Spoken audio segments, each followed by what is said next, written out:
Sometimes the smallest mistake opens the only door you were ever meant to walk through.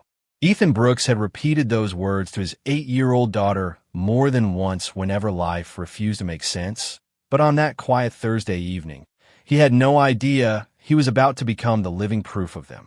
Rain tapped softly against the towering glass walls of the Sinclair Grand Hotel in downtown Chicago, where polished marble reflected warm golden lights, and every passing guest seemed dressed for a world Ethan had never belonged to. He had spent the entire day repairing a faulty electrical control panel on the 32nd floor, his jeans carrying faint streaks of dust beneath a clean work jacket that still smelled of machine oil and fresh coffee. The maintenance supervisor had thanked him, handed him a temporary room key so he could retrieve a forgotten toolkit, and pointed toward the executive suites before rushing away to answer another emergency. Ethan glanced down at the small card in his hand. 3421. At least, that was what he thought it said. Exhaustion blurred the final number. He stepped out of the elevator into a hallway, so quiet it almost felt sacred. Thick carpet softened every footstep. Crystal wall sconces bathed the corridor in a calm amber glow, and somewhere beyond the walls, distant piano music drifted through the air like an old memory, refusing to disappear. Ethan found the door, slid the key into the lock, and heard a gentle click. "Sorry," he whispered automatically as he pushed the door open, expecting an empty suite.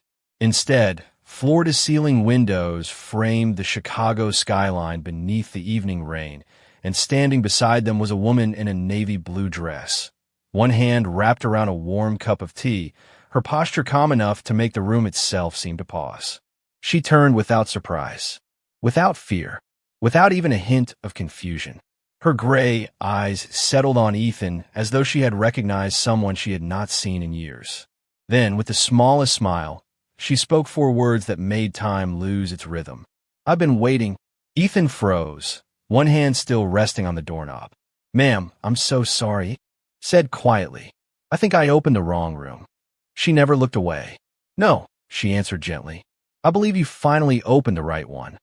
He blinked, searching her face for any sign of a joke, but there was only warmth mixed with something deeper, something almost impossibly familiar. "You must have me confused with someone else," Ethan replied, taking a careful step backward. "My name is Ethan Brooks. I'm just here fixing electrical equipment." The woman smiled again, this time with unmistakable relief. "I know your name, Ethan." The rain outside grew steadier, tracing silver lines across the glass as silence settled between them. Somewhere in the hallway an elevator chimed, distant and ordinary, yet inside that elegant suite the air felt suspended between 2 different lives. Ethan had never met the woman standing before him. At least that was what he believed. But the quiet certainty in her eyes suggested a truth that had been waiting far longer than either of them was ready to explain. Ethan let out a slow breath and reached for the door handle again, determined to leave before the misunderstanding became even more awkward, but the woman's calm voice stopped him without ever rising above a gentle conversation. "Please stay for 1 minute." There was no command in her tone, only quiet certainty. Ethan hesitated, then nodded politely. "1 minute," he said. "After that, I really should get back downstairs." She set her teacup on a polished walnut table and crossed the room with measured steps. Up close, she looked younger than the business magazines often portrayed powerful executives, yet there was a quiet confidence in the way she carried herself that could not be learned overnight. "You have a daughter," she said softly. Ethan frowned. "Most people do not know that." She smiled. "Her name is Lily. She is 8 years old. She likes blueberry pancakes on Saturday mornings, and every Friday night the 2 of you watch old movies, because you promised her that family traditions matter more than expensive vacations." Ethan stared at her in complete silence. The rain continued to whisper against the windows, while the distant piano melody faded into another. "Familiar tune. Who are you?" he finally asked. "And how do you know those things?" Before she could answer, a discreet knock sounded at the suite door. It opened almost immediately, and a gray-haired gentleman in an immaculate suit stepped inside, carrying a leather folder. The moment he saw Ethan, surprise crossed his face. "Miss Sinclair," he began carefully. The board members have arrived for the 8 o'clock meeting. He paused and looked toward Ethan with visible confusion. Should I ask security to... Charlotte Sinclair gently raised one hand. No. The single word was calm, but it carried enough authority to settle the room. Mr. Brooks is my guest. The older man lowered his head respectfully. Of course. Without another question, he stepped back into the hallway and quietly closed the door. Ethan looked from the closed door back to Charlotte. Sinclair, he repeated. As in Sinclair Hospitality? She nodded once. Yes. Ethan almost laughed from disbelief. You own this hotel, among others. Then I definitely opened the wrong room. Charlotte's expression softened. You keep saying that because you believe life is guided by accidents. I stopped believing that years ago. Ethan folded his arms, not out of defensiveness but uncertainty. I fix electrical systems. I drive a 12-year-old pickup truck. I live in a small house outside Naperville. I do not know anyone in your world. Charlotte held his gaze. No, Ethan. But 12 years ago, someone from your world stepped into mine for exactly 15 minutes. He searched his memory, but nothing came. Too many jobs. Too many rainy nights. Too many strangers who had crossed his path. I am sorry, he admitted. I wish I remembered. She nodded as though she had expected that answer all along. You were never supposed to remember, she whispered. You helped someone because it was the right thing to do. Then you walked away without asking for a name, a reward, or even a thank you. Ethan looked toward the rain-covered skyline, trying to understand how an ordinary evening had become something entirely different. Behind him, Charlotte picked up a small silver picture frame from the table. She held it, carefully, almost reverently, before extending it toward him. Perhaps, she said with a quiet smile, this will help you remember where our story truly began. The silver frame felt unexpectedly heavy in Ethan's hands. Inside was an old photograph, faded slightly at the edges by time. A younger woman stood beneath the weathered awning of a roadside bus station, wrapped in an oversized brown work jacket that clearly did not belong to her. Beside her was an aging pickup truck with its hood raised, rain pouring so heavily that the entire highway disappeared behind a curtain of gray. Ethan looked closer. His breathing slowed. That jacket, he whispered. Charlotte nodded gently. It was yours. Memory arrived quietly rather than all at once, like dawn pushing away a long night. 12 years earlier, he had been driving home after finishing a late construction job outside Springfield. The rain had flooded sections of the highway, and traffic had nearly disappeared. He had spotted a stranded young woman standing alone beside a disabled sedan with no cell phone signal and no passing cars willing to stop. She had looked exhausted, frightened, and determined not to cry. Ethan had pulled over without hesitation, spent nearly an hour helping her restart the engine, then handed her his jacket because the temperature had dropped into the low 40s.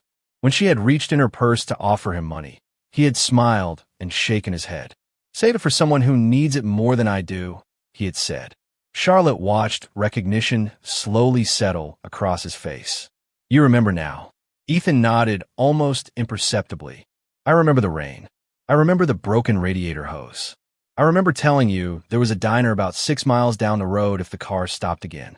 He paused before adding with genuine confusion. But you never told me your name. Charlotte smiled. You never asked. Silence filled the suite once more, not uncomfortable, but meaningful.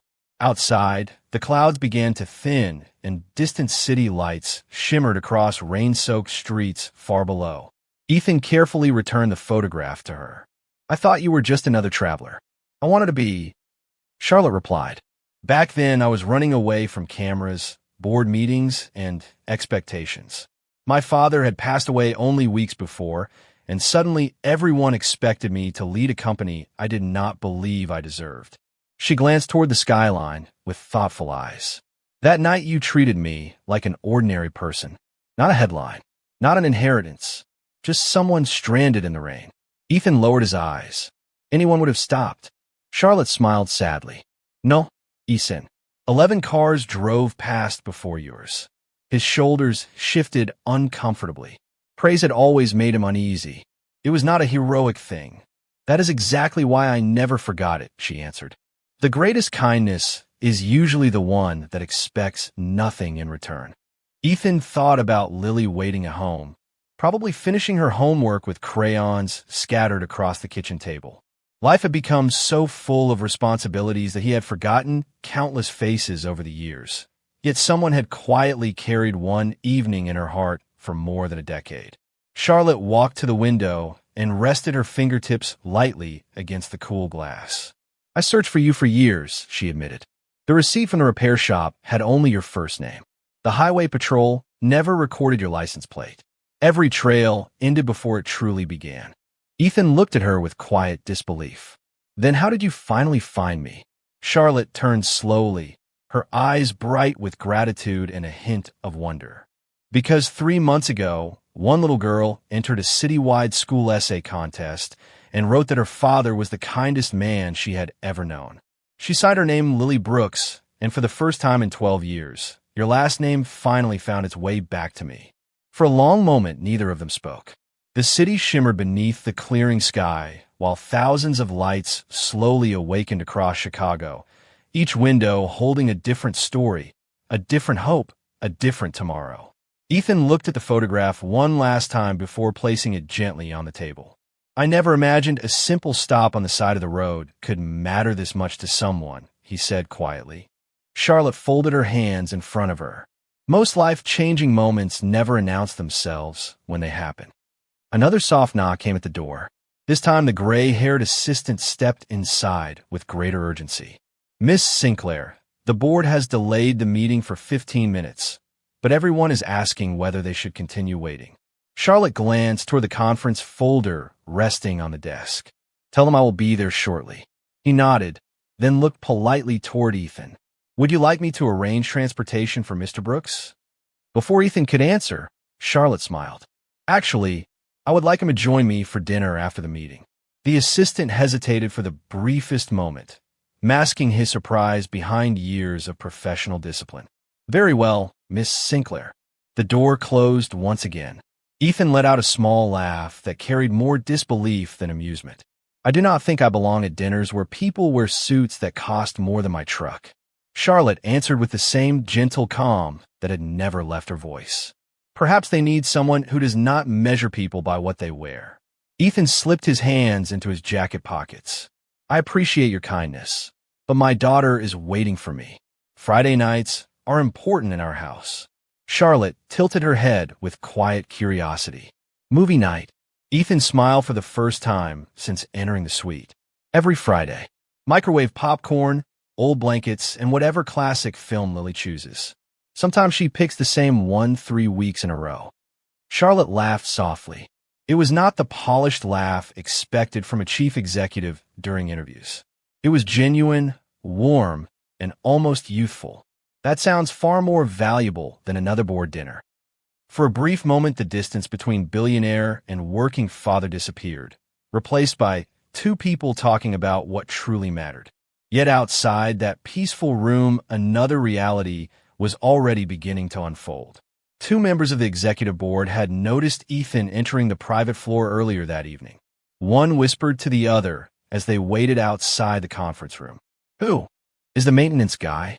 "No idea." "Then why is he coming out of the chief executive officer's suite?" Curious glances quietly turned into speculation. Speculation slowly became assumptions.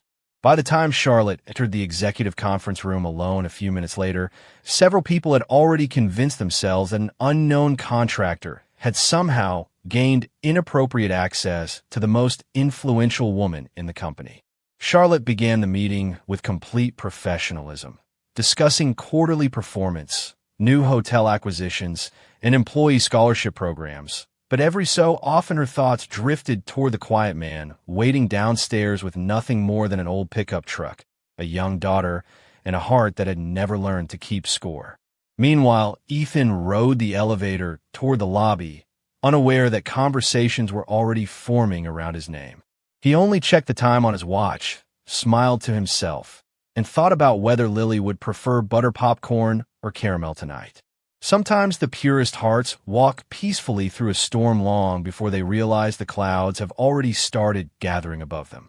By the time Ethan reached the hotel lobby, the evening crowd had grown thicker, filling the marble entrance with quiet conversations, rolling suitcases, and the soft melody of a piano drifting from a lounge. He stopped by the maintenance office, returned the temporary key card, picked up his worn leather toolbox, and thanked the supervisor for the day's work. "Drive home safely," the supervisor said with a smile. Ethan nodded. "My little girl would not forgive me if I missed movie night." He adjusted the toolbox in one hand and started toward the revolving doors, unaware that several pairs of eyes were following him from the mezzanine above. On the executive floor, the board meeting had finally adjourned, but the discussion did not end when the financial reports were closed. Richard Coleman, the oldest member of the board, leaned back in a chair and folded his expensive suit jacket across one arm. "Charlotte," he said with a carefully measured smile, "there is a question that deserves an answer before we leave." The room grew quiet. Charlotte met his gaze without hesitation. "Go ahead." Richard exchanged a brief glance with two other directors before speaking again. "Who was the maintenance worker coming out of your private suite?" Another executive added. Several employees noticed him.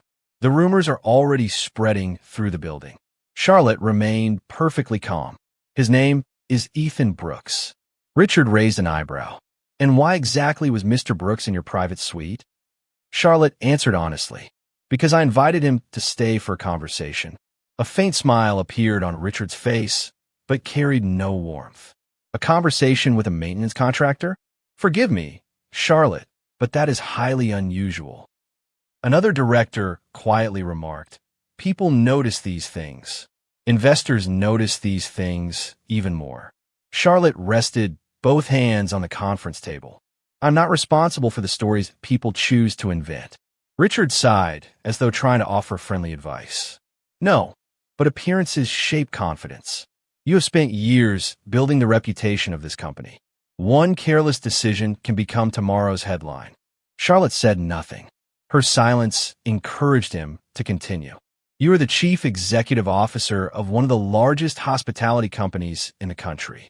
A man with an old pickup truck and a toolbox does not simply wander into your private suite without people asking questions." Charlotte looked toward the rain-washed skyline beyond the conference room windows. "Perhaps they should ask better questions." Richard smiled politely, but his voice became noticeably firmer. Or perhaps he knew exactly what he was doing. There are always people hoping to get close to success. The words settled heavily around the room. No one openly agreed, yet no one challenged the assumption either. Downstairs, Ethan stepped outside into the cool evening air, breathed deeply, and smiled as he unlocked his aging pickup. He placed the toolbox behind the driver's seat beside a small grocery bag containing microwave popcorn, hot chocolate packets, and Lily's favorite chocolate chip cookies. He had picked them up on the way to work that morning because promises mattered in his house. As the engine started with its familiar rumble, he glanced at the passenger seat where Lily had left a handmade paper star covered with blue glitter. Across the front, she had written in careful handwriting, "Best Dad Ever." Ethan smiled, tucked the little star safely into the sun visor, and drove away beneath the glowing city lights, never imagining that while he was thinking only about getting home in time for a movie with his daughter, people in tailored suits had already decided the measure of a man they had never truly met. Saturday morning arrived with bright sunlight spilling across the small kitchen window of Ethan's house just outside Naperville. The smell of blueberry pancakes filled the air while Lily stood on a wooden chair, carefully arranging fresh strawberries into the shape of a smiling face. "Too many berries?" she asked with an uncertain grin. Ethan looked at the plate and smiled. "There is no such thing as too many strawberries." Lily laughed, and for a few peaceful minutes the world seemed wonderfully simple. Meanwhile, nearly 30 miles away, Charlotte Sinclair sat alone in her office long before anyone else had arrived. The city stretched beyond the glass walls, calm beneath a clear summer sky, but her thoughts remained fixed on the quiet father who had disappeared into the night without asking for anything. She opened a leather notebook that had traveled with her for 12 years. Between its pages rested the faded receipt from the roadside repair shop, the old photograph, and several handwritten notes recording every unsuccessful attempt she had made to find Ethan Brooks. Slowly, she closed the notebook and reached for the office telephone. "Martin," she said when her longtime assistant answered, "I need your help with something personal." Less than an hour later, Martin entered carrying a slim folder. "I only gathered publicly available information," he explained. "You asked for discretion." Charlotte accepted the folder with a grateful nod. Inside were simple facts. Ethan Brooks, licensed electrician, widower for 6 years. No lawsuits, no financial scandals. Consistent. Employment. Volunteer mentor at a neighborhood youth workshop twice each month. Blood donor. Community food pantry volunteer during the holidays. Charlotte continued reading in complete silence. None of the pages described extraordinary achievements. Yet together, they painted the portrait of a man who quietly chose kindness over recognition again and again. "Is that everything?" she asked. Martin hesitated. "Actually, no." He placed a second envelope on the desk. One of our regional managers recognized his name because the company sponsors several community improvement grants. She remembered him declining a cash award last year after repairing an elderly neighbor's heating system without charging for labor. When the neighborhood tried to reimburse him, he suggested donating the money to the local library instead. Charlotte lowered her eyes, absorbing every word. Martin studied her expression before speaking again. "Miss Sinclair, may I ask why this matters so much?" She smiled softly. "Because some people spend their entire lives trying to become impressive. Others spend their lives becoming good. Those are not always the same thing." Martin nodded thoughtfully before leaving the office. Charlotte remained seated, turning one page after another. There were photographs from volunteer events where Ethan stood in the back row instead of the front. Newspaper clippings mentioned community projects, but barely included his name. Every record revealed the same pattern. He arrived quietly, helped sincerely, and disappeared before anyone could celebrate him. Late that afternoon, Charlotte closed the final page and looked toward the skyline with renewed certainty. The board believed they had already measured Ethan by his truck, his work boots, and his paycheck. They had not measured the countless lives quietly made brighter because he had chosen compassion when no one was watching. As the afternoon sunlight stretched across her office floor, Charlotte realized that the greatest story about Ethan Brooks had never been written in any report, because the strongest character is almost always hidden inside the ordinary days that no headline ever notices. Late Sunday afternoon, Ethan parked his aging pickup outside the neighborhood library where Lily attended a weekly reading club. The red brick building stood beneath tall maple trees, and children hurried through the front doors carrying colorful backpacks almost as large as themselves. Ethan watched Lily skip toward the entrance before settling onto a nearby wooden bench with a paperback novel he had borrowed the week before. It was one of the rare moments in his busy life when silence felt like a gift instead of an empty space. Across town, Charlotte had chosen to spend the afternoon away from boardrooms and reporters. Dressed in a simple sweater and blue jeans, she visited the same library after quietly confirming the location from one of the community programs listed in Ethan's volunteer record. She never intended to interrupt his day. She only wanted to understand the life he had built with the same patience he had shown a stranger beside a rainy highway years before. As she stepped inside, the cheerful voice of the children's librarian drifted through the reading room. Lily sat near the front, eagerly raising her hand to answer questions about the story. Charlotte smiled as she watched from the back. When the session ended, the children gathered around a craft table while Ethan entered carrying 2 cups of hot chocolate from the small cafe across the street. "One with extra marshmallows," he said, placing the larger cup in front of Lily. The little girl beamed. "You remembered." Ethan laughed softly. "I always remember." Charlotte remained unnoticed until Lily accidentally bumped into her while reaching for a box of colored pencils. "I'm sorry," Lily said politely. Charlotte smiled. "No harm done." Ethan looked up, surprised to see Charlotte standing only a few feet away. "Miss Sinclair." She shook her head gently. "Today it is just Charlotte." Lily looked curiously between them. "Daddy, is this your new friend?" Ethan smiled awkwardly. We met at the hotel where I was working. Charlotte knelt slightly so she could speak at Lily's eye level. Your father helped me a long time ago, and I never had the chance to thank him properly. Lily's face brightened with complete confidence. That sounds like my dad. Charlotte tilted her head. Why do you say that? Lily answered without hesitation. Because Daddy says if you help someone only because they might pay you back, then you missed the best part of helping. Charlotte felt her eyes soften. He told you that? Lily nodded proudly. He tells me lots of things like that. He says kindness is supposed to keep moving, like passing a flashlight to someone walking in the dark. Ethan lowered his eyes, slightly embarrassed. She remembers everything I say. Charlotte looked from Lily to Ethan, and in that ordinary library filled with children's laughter and the quiet turning of book pages, she finally understood something every report had failed to capture. Ethan had not simply raised a thoughtful daughter. He had planted values that would continue long after either of them was gone.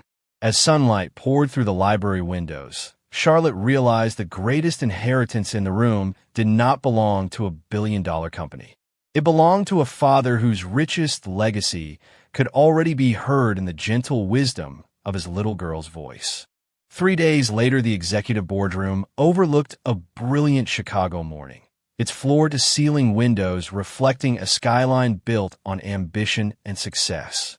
Around the polished conference table, directors reviewed financial forecasts and expansion plans, convinced the meeting would follow its usual predictable course. Instead, Charlotte Sinclair entered carrying only a slim leather folder and a quiet confidence that immediately changed the atmosphere. She waited until every conversation faded before speaking. Before we discuss new investments, she said calmly, there is another investment that deserves our attention. Richard Coleman exchanged a puzzled glance with the other directors. Charlotte, is this related to the maintenance contractor?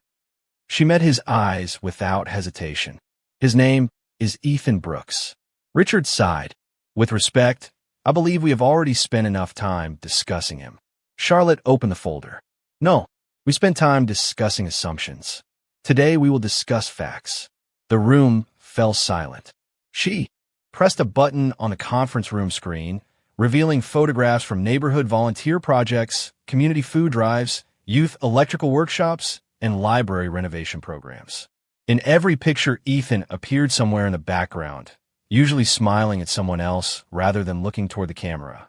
Mr. Brooks has quietly volunteered hundreds of hours over the past several years, Charlotte explained. He has repaired homes for elderly neighbors without accepting payment. He has mentored teenagers learning skilled trades. He has donated blood regularly. He has declined public recognition more than once. Richard folded his arms. Those are admirable qualities, but they are not relevant to corporate governance. Charlotte looked at him steadily. Character is always relevant when we judge another human being. She displayed another image, this time showing the faded roadside photograph from 12 years earlier. Many of you questioned why I invited him into my suite. The answer is simple. When my life reached one of its darkest moments, Ethan Brooks stopped his truck during a storm, helped a complete stranger, refused money, and walked away without asking my name. No one interrupted. The quiet inside the room became heavier with every passing second. Charlotte continued, her voice never rising. The company you helped me build exists because I found the courage to return after that night instead of giving up. The confidence you praise in every annual report began with an act of kindness from someone who expected absolutely nothing in return. Richard slowly lowered his eyes toward the table. Another director removed his glasses and stared thoughtfully at the photograph. Charlotte closed the folder. Some of you believed a man driving an old pickup truck must be looking for opportunity. The truth is that opportunity has been looking for him for years, and he has continued choosing service over recognition. She paused before delivering the words that settled over the room like morning light. Yesterday, I invited Ethan Brooks to join Sinclair Hospitality as Director of Community Partnerships, leading every charitable outreach program we sponsor across the country. A murmur spread around the table before quickly disappearing. Martin quietly stepped forward and placed an unopened envelope beside Charlotte. She rested her hand upon it for only a moment. "He thanked me for the offer," she said with a gentle smile, and then respectfully declined because he promised his daughter they would never sacrifice time together for a larger paycheck. This time no one spoke at all. The room that had once measured Ethan Brooks by his work boots now struggled to measure the depth of a man who believed keeping one promise to a child was worth more than any title the world could place beside his name. 1 year passed with remarkable quiet.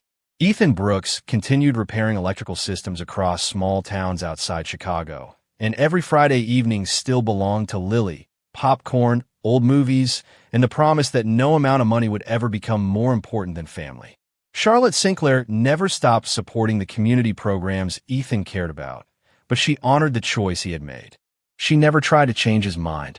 Instead, she quietly expanded scholarships for trade schools, funded public libraries, and increased grant for neighborhood mentoring programs, always making certain the recognition belonged to the communities rather than to herself.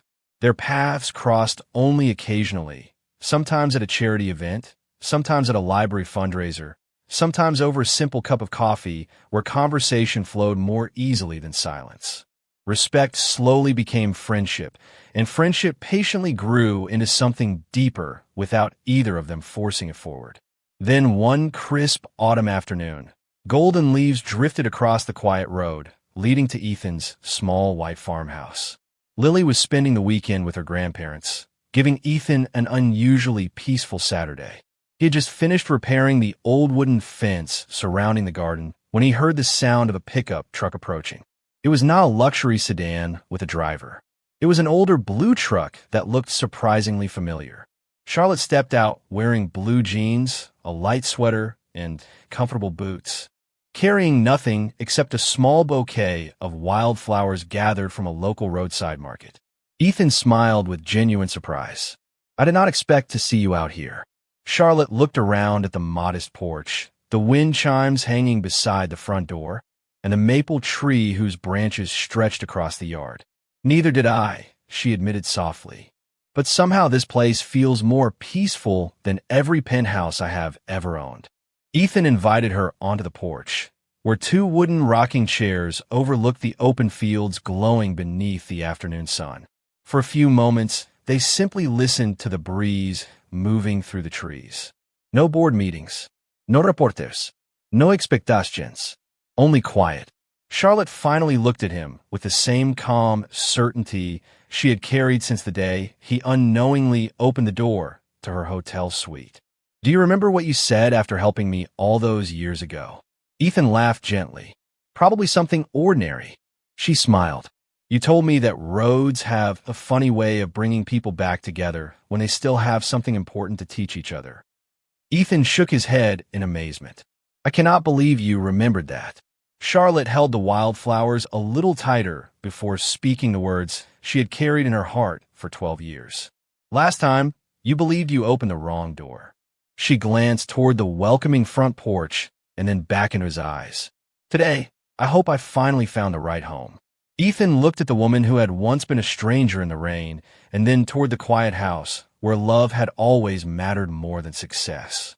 A warm smile slowly crossed his face as he opened the screen door. "Come inside," he said. "Lily made apple pie yesterday, and she always says good things should be shared." Charlotte stepped across the threshold, not into a mansion or a palace, but into a home built with patience, honesty, and grace. Sometimes the greatest miracles never arrive with applause. Sometimes they begin with an ordinary act of kindness, continue through years of quiet dignity, and end in the gentle silence of 2 hearts finally discovering that the richest life is the one where compassion opens every door that money never could.